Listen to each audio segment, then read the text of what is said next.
मण्डलाकारम्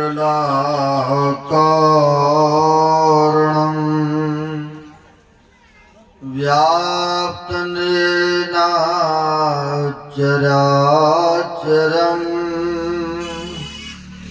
तत्पदं दर्शितं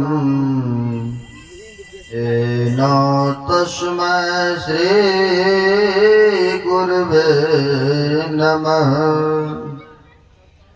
परम गुरवे नमः। परापर गुरवे नमः। परमात्मा गुरवे नमः। आत्मा गुरवे नमः। आदि गुरुदेव अनादि गुरुदेव अनंत गुरुदेव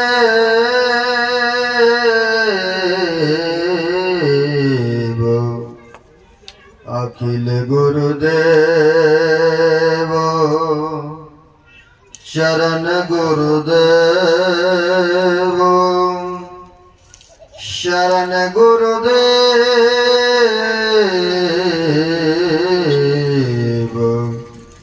श्री गुरु महाराज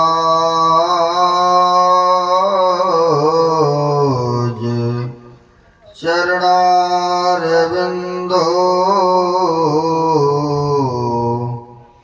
नमो नमस्ते।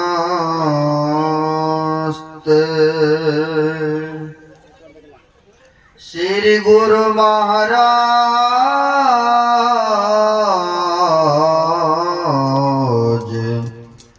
चरणारविंदो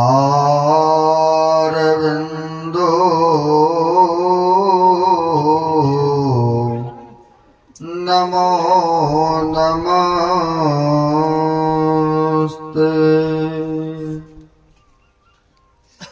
प्रातः स्मरणीय श्री उषित इस कण कण में विराजमान परमात्मा स्वरूप गुरुदेव के पाद पद्मों में असंख्य असंख्य बार नमन है।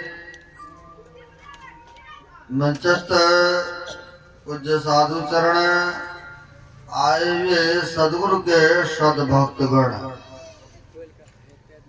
हम आप जत्र तत्र से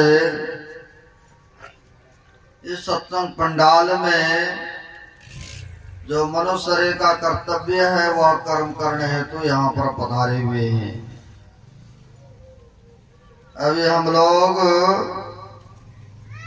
पाठ के क्रम में सुन रहे थे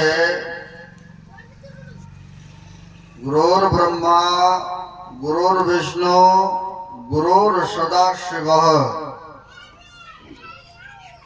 गुरु ही ब्रह्मा है, गुरु ही विष्णु है, गुरु ही शिव है, ऐसा उपनिषदकार बताते हैं। क्यों ऐसा कहा?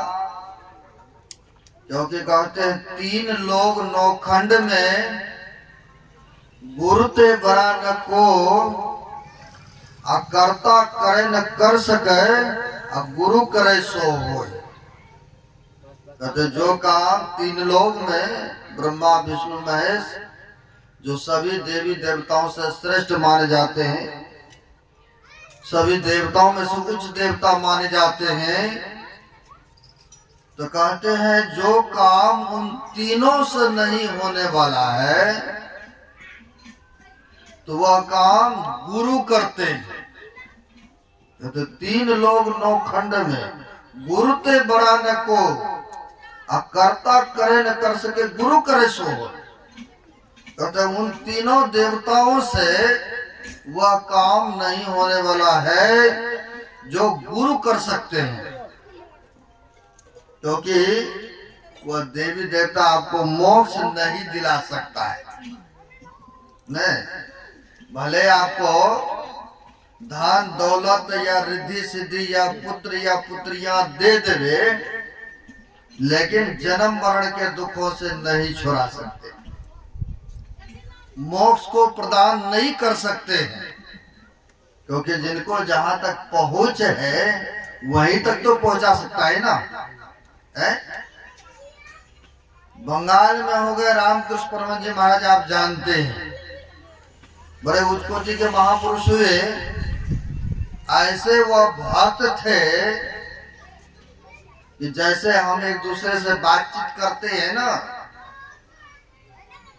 आप लोग इतिहास पढ़े होंगे या सुने होंगे, जैसे हम एक दूसरे से बातचीत करते हैं, वैसे ही वह काली माँ के मंदिर में रहा करते थे, पुजारी के रूप में। हम लोग गए थे वहां पर देखने के लिए, है ना। जिस कुटिया में रह रहे थे, जिस जगह सो रहे थे, जैसे से वार्तालाप करते थे, वहां पर वह सारा दृश्य बना हुआ है अभी। तो कहते हैं काली मास के मंदिर में वह रहते थे पुजारी। जैसे हम एक दूसरे से वार्तालाप करते हैं, बातचीत करते हैं, वैसे वह भी काली माँ से बातचीत करते थे। कोई भी काम है पूछ करके करना, जैसे कोई पुत्र आज्ञाकारी है, माँ बाप से पूछ के ही कोई काम करते हैं। दुकानदारी करे या कोई सामान खरीदने की बातें आए तो पहले सलाह लेते हैं, बड़ों से विचार करते हैं, जब आज्ञा होता तो फिर वो काम करते हैं। उसी तरह से रामकृष्ण परमहंस देव जी महाराज कोई भी काम करते तो पहले पूछते थे, है ना, आमने सामने बात करते थे। जो मंदिर में रहते थे मूर्तियों से वार्तालाप करते थे आमने सामने, ऐसे पुजारी थे। एक दिन की बात है, उसी शहर में एक संत तोतापुरी नाम के पहुंच गए सत्संग करने। जब सत्संग करने वहां पर पहुंच गए तो देखा संत जानते हैं किनके हृदय पवित्र है, किनके हृदय मलिन है ना, वह जानते थे। रामकृष्ण परमहंस जी महाराज वो भी आए थे। सोचा कि संत महात्मा का आगमन हुआ है। जैसे आप लोगों को पता चला कि पंजाब प्रांत से बाबा लोग आए हैं, तो आप लोगों को जैसे जानकारी हुआ तो आप लोग पंडाल में पहुंचे। वैसे ही उनको भी पता चला कि यहाँ पर पहुंचे हुए एक संत तोतापुरी नाम के आए हैं, तो चलते हैं दर्शन कराते हैं, कुछ सुनने को मिलेगा तो सुन भी लेंगे। तो वह रामकृष्ण परमहंस देव जी महाराज भी उनके सत्संग में पंडाल में आए थे। और संत जो होते हैं मन की बातों को जानते हैं, वह अंदर दृष्टि से देख लिया ये तो बड़ी निर्मल है, बहुत स्वच्छ है, पवित्रमय है, इसमें कोई तरह के छल कपट नहीं, किसी तरह के प्रपंच नहीं है, ये तो शुद्ध निराकार है, पवित्रमय है, इनको दीक्षा देना चाहिए। संत महापुरुषों की मौज हुआ करते हैं, है ना। कहा इनको गुरु मंत्र देना चाहिए, गुरु मंत्र के द्वारा ही इनको मोक्ष मिल सकता है, बड़े पवित्रमय है ये। तोतापुरी राम जी ने कहा कि आप दीक्षा ले लीजिए हमसे, यानी मंत्र ले लीजिए। तो वो लगे हाथ जवाब करते हैं, हम आपसे मंत्र नहीं ले सकता हूं, यहाँ पर हम तो माँ से बातचीत करते, काली माँ से शासक तो बातचीत करता हूँ। हाँ आप आग्रह करते हैं तो मैं माँ से पूछूंगा, अगर माँ कह देगी कि हाँ बेटा तुम ले लो, तब हम ले सकते हैं, नहीं तो हम नहीं लेंगे मंत्र, क्योंकि हम तो माँ के काली के पुजारी हैं। बहुत ऐसे आदमी तो होते हैं हाथ में बांध लिया रुद्राज का, हम तो शिव भक्त हो गए हैं, घोषणा करा लिए हैं, हम अब दूसरा गुरु नहीं करेंगे। नहीं, ऐसा भी बहुत करते हैं। लेकिन जो समझदार होते हैं, भाई इतने से काम चलने को नहीं है, तो गुरु के पास में आते हैं, मंत्र लेते हैं, दीक्षा लेते हैं, और तब ध्यान भजन करने लगते। ओ हो, बहुत आनंद आ रहा है, हम तो उधर ही भटक रहे थे, तब महसूस होता है उनको। अब कहा हम माँ से पूछेंगे, अगर माँ कह देगी हाँ बेटा ले लो, तब हम ले लेंगे आपसे गुरु मंत्र। ठीक है, ऐसी बात हो तो जाओ पूछो, जाओ पूछो। गए और जाकर के माँ से हाथ जोड़ करके कहते हैं, माँ इसी शहर में आया है एक तोतापुरी नाम के संत हैं, वो कहते गुरु मंत्र ले लो हमसे। तो मैंने कहा माँ से पहले पूछेंगे, अगर वो इजाजत दे देते हैं तब हम ले लेंगे। आपका क्या आज्ञा है माँ, हम तो आपका भक्त हूं ना। तो माँ काली कहती है, देखो बेटा, वो जो संत कह रहा ठीक ही कह रहा है, क्योंकि हमारे पहुंच तो जहां तक है वहीं तक ना हम पहुंचा सकता हूं। हमारी पहुंच तो वह स्वर्ग तक है, मैं स्वर्ग तक ले जा सकता हूं, लेकिन मोक्ष प्रदान करने वाला तो गुरु ही होंगे ना। इसलिए गुरु जी जो मंत्र दे रहा है, दीक्षा दे रहा है, आप ले लो। अब माँ के आदेश हो गए, अब माँ का, काली माँ का आदेश हो गए। कोई भी ऐसा देवी देवता नहीं कहते हैं कि हम ही में लटक के रहो, ऐसा नहीं कहते। भाई जीवन में गुरु कहते हैं बनाने के लिए, है ना। जितने आए, राम आए उन्होंने भी गुरु बनाए, कृष्ण भगवान आए उन्होंने भी गुरु बनाए, श्री भगवान आए उनको भी गुरु है। पढ़िए इतिहास, यानी सबको, देवी देवता को भी गुरु है, राक्षसों को भी गुरु है। राक्षसों के गुरु कौन थे? शुक्राचार्य जी महाराज। और देवताओं के गुरु बृहस्पति जी महाराज, देखिए उनको भी गुरु थे। और रामायण को जब पढ़ेंगे तो उनमें पता चलता है, कहते बिन गुरु भव निधि तरय न कोई, जो बिरंची शंकर सम होई। कहते बिना गुरु का यह भवसागर से किसी का उद्धार, कल्याण नहीं हो सकता है। इसलिए कहते हैं गुरु सर्वोपरि होता है, गुरु के चरण में तो जाना ही पड़ेगा, है ना। गुरु की इतनी बड़ी कृपा है, इतनी बड़ी महिमा है, जिसको हम आप बखान नहीं कर सकते हैं। कहा है एक संतों ने, गुरु की बखान कोई करना चाहेंगे वह बखान नहीं कर सकते हैं।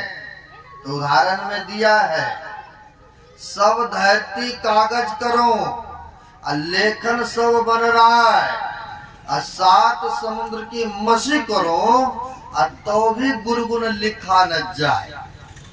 कहते सब धरती को कागज बना दीजिए, जितने जंगल पहाड़ में है सबको लिखनी बना लीजिए, और जितने समुद्र है सबको स्याही बना लीजिए।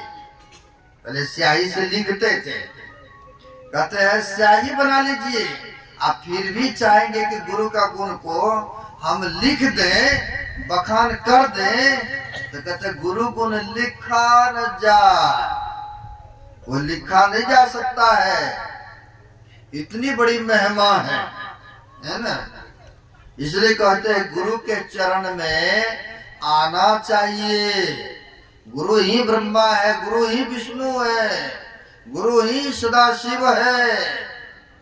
जो इस तरह के भावना, इस तरह के विचार लेकर के पूजन करते हैं, उनके लिए सब कुछ तो वही दिखता है ना। उनके लिए सर्वोपरि तो गुरु ही होते हैं। इसलिए गुरु जो होते हैं जीवों को कल्याण करने वाले होते हैं। ये भवसागर से जन्म मरण के दुखों से छुड़ाने वाले होते हैं, है ना। देवी देवता का आराधना करते आपको भले रिद्धि सिद्धि दे देवे, धन दौलत दे देवे, लेकिन जन्म मरण के दुखों से कदापि नहीं छुड़ा सकता है। छुड़ाएगा कौन? तो पहुंचे हुए संत छुड़ाते हैं, है ना। जो छूटे हुए होंगे वह इन दूसरे को बंधन से छुड़ा सकता है, और जो स्वयं बंधे हुए हो वो दूसरे को बंधन से कैसे छुड़ाएगा। तो संत महापुरुष जो होते हैं यह स्थूल के बंधनों से छूटे हुए होते हैं, क्योंकि यह शरीर क्या है? स्थूल में है। कहते स्थूल बंधनों से छूटे हुए होते हैं, कारण बंधनों से छूटे हुए होते हैं, महाकारण के बंधनों से छूटे हुए होते हैं, केवल शरीरों से छूटे हुए होते हैं। सभी बंधनों से महापुरुष छूटे हुए होते हैं। जब उनके सानिध्य करेंगे, उनके चरण में जाएंगे तो वो भी छूट जाएंगे, क्योंकि संग का रंग लगता है ना। जैसा करेंगे संग वैसा लगेगा रंग। अगर संत महापुरुषों का सानिध्य करते हैं, संग करते हैं, तो वैसा उनमें भी गुण होता है। इसलिए कहते हैं गुरु की कृपा जिनके ऊपर हो जाए उनको तो उद्धार ही कर देते हैं, कल्याण ही कर देते हैं। नानक देव जी महाराज हो गए पहुंचे हुए संत, पहला गुरु हुए। आपको पता है 10 गद्दियां चला है उनकी। गुरु नानक देव जी महाराज बड़े पहुंचे हुए संत हुए। तो गुरु नानक देव जी महाराज अपने कुटिया में मंदिर में रहते थे। तो उनके सेवक गण कोई अमीर भी होते, कोई गरीब भी होते। हमारे गुरु महाराज के या हम ही लोग का भगत जगत कोई अमीर भी है तो कोई गरीब भी है, सब तरह के होते हैं।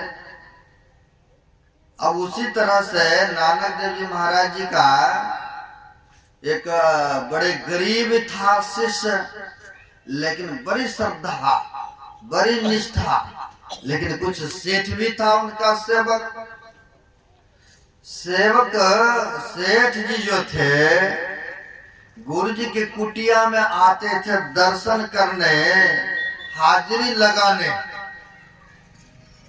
लेकिन गुरु जी ने सोचा यह सेठ है, पैसा वाला आदमी है, कभी ठीक से सेवा नहीं करता है आश्रम में। इतना धन रुपया है, इतना सब कुछ रहने के बावजूद भी धर्म काम में खर्चा करके खुश नहीं। बहुत ऐसे भी व्यक्ति हैं जिनको परमात्मा ने दिया है, सब कुछ से संपन्न है, लेकिन धर्म काम में रुपया पैसा जल्दी खर्चा नहीं करना चाहते। भले डॉक्टर को दे देंगे, बेईमानी हो जाए, केस मुकदमा में लग जाएंगे, लेकिन साधु महात्मा को देकर के खुश नहीं होंगे, या सत्संग भंडारा करा के खुश नहीं होंगे, या धार्मिक स्थान पर लगा के खुश नहीं है। बहुत ऐसे देखने को मिलता है। वह धनी जो सेठ थे गुरु नानक देव जी महाराज के कुटिया में जाते थे, तो गए तो वहां पर आप खाली कैसे माथा टेकेंगे, प्रणाम करेंगे। उन्होंने बटवा से जेब से निकाला सबसे छोटा वाला रुपया, छोटा वाला जैसे 5 रुपया 10 रुपया के जो नोट होते हैं, वो निकाल करके चरण पर रखते हैं, गुरु नानक देव जी महाराज के चरण पर।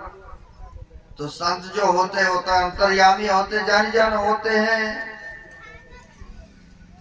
तो देखा कि हमारे सेठ जी सबसे छोटा रुपया भेंट चढ़ाया है। तो उन्होंने कहा, जब रहा वहां पर कुटिया में रहा, खाया पिया रहा, घुमा फिरा, जब जाने लगे तो उन्होंने कहा हमारे फलाना गांव में एक सेवक है,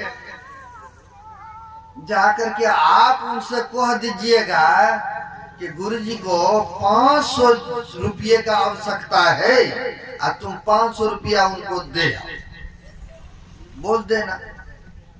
अब गुरु जी का आज्ञा हुआ तो कहा ठीक है गुरु जी, हम जाके उनको कह देंगे कि गुरु जी का 500 की जरूरत है, 500 रुपया मांग किए।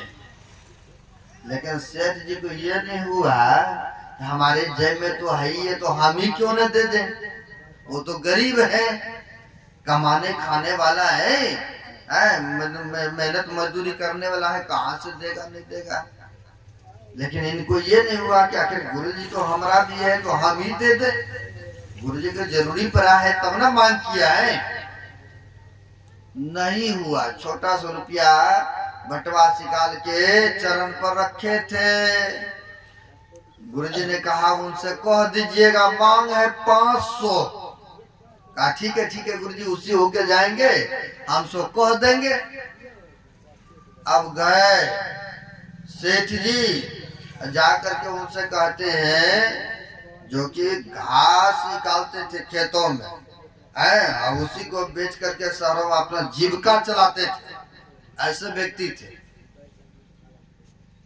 ये सेठ जी गए, कहते गुरु जी का मांग है 500 रुपया। गुरु जी ने हमारे लेकर के समाध भेजा है। कहा गुरु जी के हुक्म है तो हम जरूर पूरा करेंगे, हमारे लिए गुरु तो सर्वोपरि है, सब कुछ है।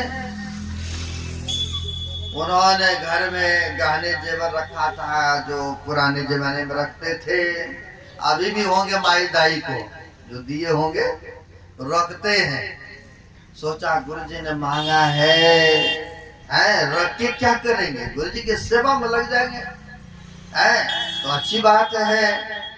उन्होंने जाकर के अपने पत्नियों से विचार किए गुरुजी का मांगे, लेकिन पास में तो है ही नहीं, आखिर गुरुजी को देना जरूरी है। उन्होंने कहा कोई बात नहीं है, अपने पेटी में बक्सा में पड़ा है, उसे बेच करके दे आते हैं, कोई बात नहीं, गुरुजी की आज्ञा है। तो लिया जो भी था गहना जेवर, जा करके सुनियार के यहाँ बेच देते हैं। अब 500 रुपया ले करके दौड़े दौड़े गए, ये है गुरुजी, ये है, ये आपने मांग किए थे। कहा हाँ भक्त, हमें जरूरी था इसलिए मैंने मांग किया था। कहा ये रहा गुरुजी, ये मैंने लिया है। तो गुरुजी बड़ी प्रसन्न हुआ, कहा ठीक है, तुम्हारी सेवा से हम खुश हैं। चलो जी, कुछ दिन बीता, फिर वह सेठ फिर से आते हैं कुटिया में, यानी गुरु नानक देव जी महाराज के पास में आते हैं। आया चरण में प्रणाम करते हैं, फिर बटवा से जेब से छोटा रुपया सबसे निकालते, कहीं 100 का 500 का ना निकल है, छोटा रुपया 10 रुपया निकालते हैं और चरण पर चढ़ाते हैं। हमारे गुरु महाराज अंतर्यामी महापुरुष थे, लोगों के मन की बात को जानते थे। गुरु महाराज कहा करते थे मौज में आकर के कि लोग सब ऐसे सब इच्छा लेकर के आते हैं, ऐसे सब भावना लेकर के मेरे पास आते हैं, चढ़ाते हैं मेरे पास 10 रुपया, लेकिन 10 तरह के कामना कर लेते, ये भी इच्छा पूर्ण हो, ये भी काम अधूरी है, ये भी पूरा हो जाए। तो कहते 10 रुपया चढ़ाते हैं, 10 रुपया तरह के चढ़ाने के उपरांत 10 तरह की कामनाएं करते हैं। बहुत है ना, तो समझो होते हैं, जानते हैं सब मन की बातों को। अब यहाँ पर भी इनकी लीला है संतों के, नानक देव जी महाराज का। वह सेठ आए, फिर से छोटी रुपया चढ़ाते हैं, रहा 1-2 दिन रहा, जब जाने लगा तो गुरु नानक देव जी महाराज कहते हैं आपने जो उनको कहे थे, वो जो घसगारा हमारा सेवक फलाने गांव में, उसने तो 500 रुपया हमें दे गया था, लेकिन फिर से जरूरी पड़ गया है, आप फिर से कहिएगा कि गुरुजी का मांग है 500 रुपया देंगे। फिर सेठ जी को नहीं हो रहा कि गरीब आदमी ने जैसे भी हुआ है गुरुजी को दिया, हम ही दे देते हैं, लेकिन ऐसा नहीं हुआ। कहा ठीक है गुरुजी, हम जाके कह देंगे उनसे कि गुरुजी का मांग है 500 रुपया। अब यह व्यक्ति गए, जाकर के फिर से कहते हैं कि गुरुजी का मांग है 500 रुपया। आप एक बार पहले भी मैंने कहा था तो आप दे आए थे, गुरुजी का मांग था, तो फिर से गुरुजी का मांग है 500 रुपया। अब तो सोच में पड़ गए, पास में तो जो था बेच उच के दे आए, लेकिन है नहीं कुछ है। लेकिन इन्होंने सोचा कि हम गुरुजी के लिए कुछ भी कर सकता हूं। वही सेठ के दरबार में एक मस्किनिया नाम के पहलवान थे। वो मस्किनिया नाम के पहलवान थे, इतने बलवान, इतने वरिष्ठ कि जो भी कोई उनसे लड़ने के लिए, पहलवानी के लिए आते थे, हाथ मिलाते सार उसको पटक डालते थे, यानी कोई भी जीत नहीं पा रहा था। अब इन्होंने सोचा गुरुजी का मांग है, लेकिन सेठ जी का कहना है जो भी कोई हमारे पहलवान से लड़ेंगे उनके इनाम में 500 रुपया मिले। हमें तो इतना पता है कि हम तो बचेंगे नहीं है, क्योंकि वह तगड़े, हम कहाँ दुबले पतले हैं।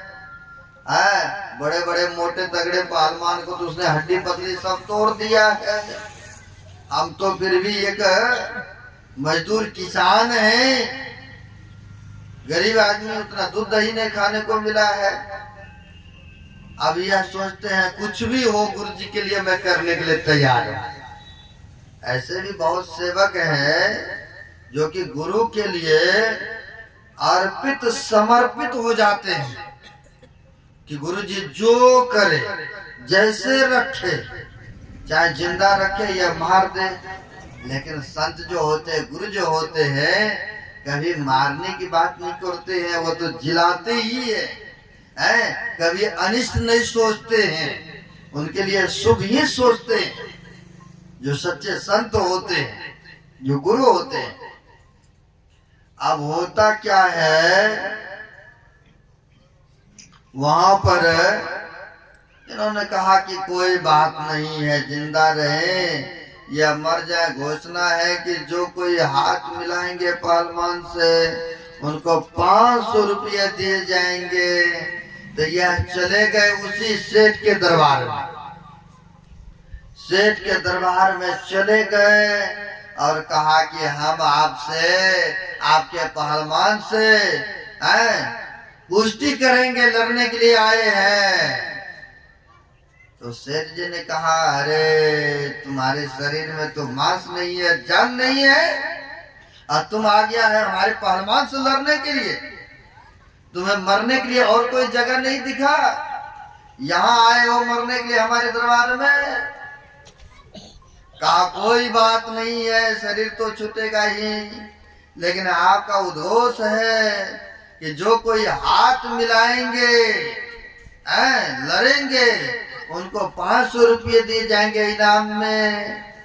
तो बेशक हमारा शरीर छूट जाए तो छूट जाए, आपके पहलवाने के हाथों से मेरे मृत्यु हो जाए कोई बात नहीं है, लेकिन हमारे गुरुजी का मांग है आप 500 रुपया दे आइएगा। हमारे गुरुजी का मांग है ना, उनके लिए मैं लड़ रहा हूँ। कहा ठीक है, ठीक है, कोई बात नहीं है। अब गए उस मस्किनिया पहलवान से लड़ने के लिए। वो भी देखते हैं इनके शरीर में तो मांस है ही नहीं, आ गया लड़ने के लिए। कहा कोई बात नहीं है, लड़ो, हम गुरुजी के लिए कुछ भी कर सकते हैं। अब दोनों में जो लड़ना प्रारंभ किए,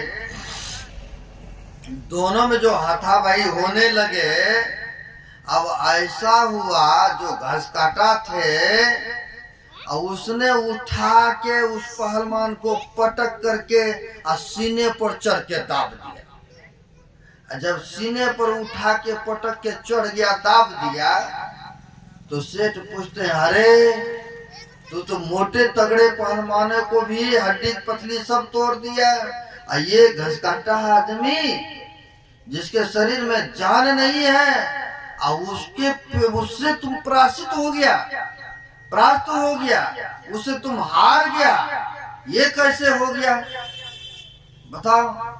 कहा सेठ जी हमें तो अपना बल है, लेकिन इनको तो गुरु जी का बल है, इसलिए गुरु जी के बल के सामने हम टिक नहीं सकता हूं। अब देखिए गुरु जी के आशीर्वाद, गुरु जी की कृपा हुआ तब ना उसको परास्त किया। गुरु जी की आज्ञा का पालन है तो गुरु जी के लिए वो कुछ भी करने के लिए सक्षम हो गए, और तब ना उनको ऐसे इतने तगड़े पहलवान को भी परास्त कर दिए। तो वही कहते गुरु का आज्ञा को जो पालन करते हैं, गुरु के आदेशों को जो मानते हैं, तो गुरु जी की कृपा उनके ऊपर सदैव बरसते रहते हैं।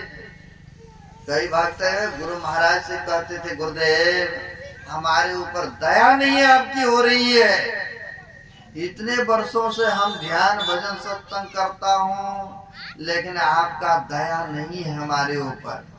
गुरु महाराज हंसते हंसते कहते हैं दया को उल्टा दो।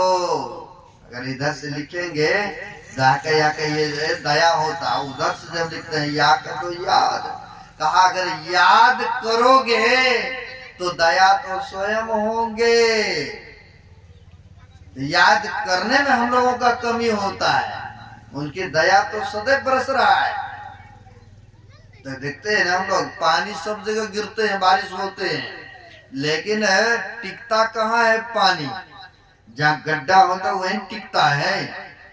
उसी तरह से कहते हैं पात्र तो बनिए, तो फिर देखिए उनकी कृपा ही कृपा है ना, उनकी कृपा तो सदैव बरस रहा है। लेकिन हम आप वैसा पात्र नहीं बन पाने के कारण से विशेष लाभ नहीं ले पा रहे है ना।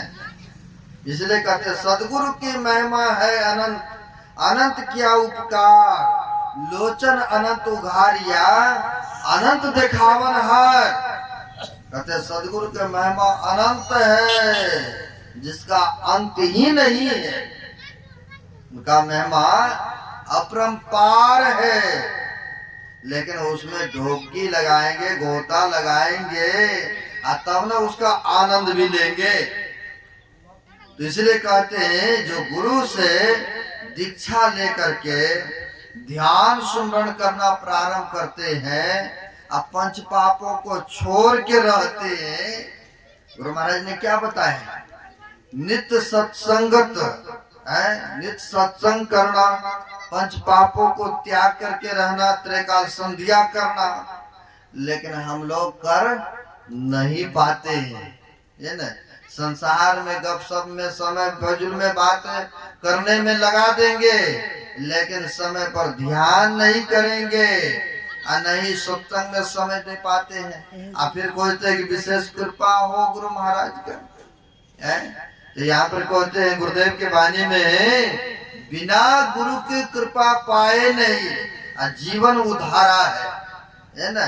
गुरु की कृपा के पात्र बनेंगे तो देखिए उद्धार हो जाएंगे। और जब तक पात्र नहीं बने हैं, और जब तक उनके आदेशों का पालन नहीं करेंगे, तब तक उद्धार और कल्याण नहीं हो सकता है ना। इसलिए कहते हैं गुरु सर्वोपरि होते हैं, है ना। कहा है जो गुरु बसे बनारसी, सी समुंदर तीर, एक पलक बिसरे नहीं जो गुण होए शरीर। कहते सात समुद्र के पार में गुरु जी क्यों ना हो, अगर सच्चे दिल मन से भक्त पुकारते हैं तो पुकार को अवश्य स्वीकार करते हैं, है ना। किसी न किसी रूप में वह गुरु जी की कृपा होते हैं, उनके ऊपर दया उनके ऊपर होते हैं, शिष्यों का भक्तों का रक्षा करते हैं। कहते हैं हरि और गुरु में कोई अंतर नहीं होता है। आपको सच्ची घटना मैं बता करके संपन्न करूंगा। बहुत सारे लोग सत्संग सुनने के लिए जा रहे थे, है ना। बहुत सारे लोग सत्संग सुनने के लिए जा रहे थे, है ना। तो जैसे ट्रेन पकड़ना होता है, कहीं लंबी सफर में सत्संग होता है तो ट्रेन से जाते हैं, गाड़ियों से जाते हैं, तो बहुत सारे लोग सत्संग सुनने जा रहे थे, तो उसमें से गांव समाज के और भी लोग थे। अब बहुत सारे लोग थे, तो बूढ़ी माई भी थी, तो ट्रेन में बैठी। होता क्या है, ट्रेन खुलने के बाद आगे जाकर के कोई स्टेशन पर रुकते हैं, स्टेशन से स्टेशन रुकते ही जाते हैं ना गाड़ी। रुका तो बूढ़ी माई उतर करके पानी लेने आ गए। नहीं, पानी कई बार आप लोग बोतल रखते हैं साथ में, या नहीं तो पानी कमंडल वगैरह सब रखते हैं, या उतर करके ले भी लेते हैं, या बोतल खरीदते हैं। तो बूढ़ी माई उतर गई प्लेटफार्म पर पानी लेने। जा रहे थे कहा, तो सत्संग सुनने, पानी प्यास लगा था तो उतर गए पानी लेने। अब पास में पानी हो तब तो मिले, कुछ दूर चले गए। अब पानी लेकर के जो ही आया तो ट्रेन हॉर्न दे दिया। अब हॉर्न देते हैं, ट्रेन खुल गई। अब ट्रेन खुल गए तो अब यह बूढ़ी माई अकेले पड़ गया अनजान स्टेशन पर, झोला बैग सब उसी में। अब कैसे खाएंगे, कहाँ जाएंगे, रुपया पैसा भी गठरी मटरी में ही। अब तो बेचारी रोती है, अब मैं ही बाबा रोकिए रोकिए, ट्रेन रोकिए। मैं ही बाबा को पुकारते हैं, मैं ही बाबा ट्रेन रोकिए, हमारा पेग मुंह सब साथी संगी सब छूट गए, मैं ही बाबा हो, मैं ही बाबा रोकिए ट्रेन। जो हुआ जैसे भी हुआ, पुकारती है ना। तो पुकारते कहते हैं, जो भक्त होते हैं सच्चे दिल मन से पुकारते हैं, तो उनका पुकार को स्वीकार भी करते हैं, है ना। अब यह माई पुकारती है, मैं ही बाबा ट्रेन रोकिए, मैं ही बाबा ट्रेन रोकिए। अब ट्रेन खुल गई है, कुछ देर गए, कई बार आप लोग देखे होंगे, कुछ दूर जाते हैं अब फिर रुक जाते हैं। अब कुछ दूर गए और जाकर के ट्रेन में जो है रुक गए प्लेटफार्म पर। अब रुक तो गए, और उतना ही देर में बूढ़ी माई के पास में एक साधु बाबा आ गए। अब साधु बाबा आते हैं, आने के बाद कहते हैं, अरे रे चलो चलो चलो चलो, ट्रेन रुका हुआ है, कहाँ जाना है, तो सत्संग में। कहा, अरे चलो चलो चलो चलो। बूढ़ी माई को साधु बाबा ने लेकर के आ गए, उस ट्रेन, उस बोगी में ले जा करके। अब बोगी तो अनेकों होता है, अब किस में बैठेंगे किस में जाएंगे ये भी पता नहीं है, नंबर तो है नहीं, इतना भाई इतना नंबर का है, S1 है कि S2 है कि 5 है, ये तो जो रिजर्वेशन बनाते हैं उनको पता होता है ना, उनको याद रहते। बूढ़ी माई तो कोई बोगी नंबर याद नहीं है। साधु बाबा ने कहा, चलो चलो माँ चलो चलो। अब ले करके गए, और जिस बोगी में इनके गांव का लोग था, जिसमें कि पोटरी मोटरी रखे थे झोला बैग, उसी में आकर कहा, माँ आजा आजा, उसमें बैठा दिया, और उसी बोगी में लेके चले गए साधु बाबा। और जब साधु बाबा लेके चले गए तो बूढ़ी माई को होने लगा, इनको कैसे पता कि इसी बोगी में हमारा है गांव का या पोटरी मोटरी। तो बूढ़ी माई के मन में हुआ, ये साधु बाबा आए हैं तो पूछते आखिर जाएंगे कहाँ, ये सत्संग में तो नहीं जा रहे, कहाँ से आ रहे हैं। उनके मन में हुआ कि पूछते कौन है ये साधु बाबा, और जैसे पूछना चाहिए और वैसे ही लुप्त हो गए,